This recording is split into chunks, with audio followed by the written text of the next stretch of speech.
24 घंटे 4 भूकंप। रुको बताता हूँ, एंड तक देखना, दिमाग हिल जाएगा। देखो पिछले 24 घंटे में हुआ क्या क्या।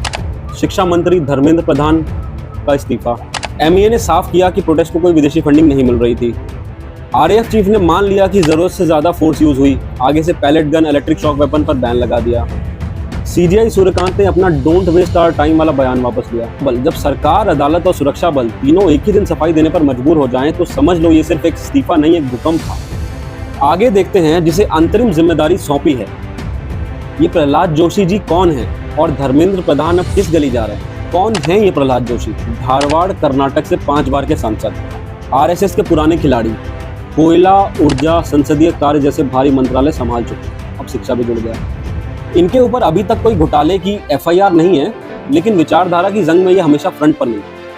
इन्होंने खुलकर कहा है कि मोदी और हम सब आरएसएस से हैं। कर्नाटक में जातिगत टिप्पणी का विवाद हुआ है और इनके लिए राहुल गांधी सिर्फ एक पार्ट टाइम पॉलिटिशियन है। चलिए अब हम शिक्षा मंत्री के इस्तीफे पे आते हैं। देखिए आमतौर पर 3 तरह के इस्तीफे होते हैं, नैतिक, राजनीतिक और रणनीतिक। धर्मेंद्र प्रधान का इस्तीफा पहले 2 का मिक्सचर है। और जैसे कल इस्तीफा पत्र के आखिर में जगन्नाथ जी और उड़ीसा का जिक्र था, तो हो सकता है कि वो सिर्फ इमोशनल लाइन ना होके एक संकेत भी हो।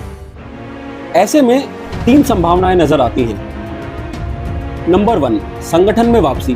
पार्टी के सबसे भरोसेमंद इलेक्शन मैनेजर के तौर पर यूपी, बिहार, कर्नाटक जैसे राज्यों की कमान। नंबर 2, उड़ीसा फोकस और वहां अपनी पकड़ और मजबूत करने के लिए। कैबिनेट में फिर से वापसी पर मंत्रालय अलग, क्योंकि 3 दशक का अनुभव यूं ही घर नहीं बैठाया जाता। और बीजेपी अपने पुराने योद्धाओं को रिटायर कम करती है, रिपोजिशन ज्यादा करती है।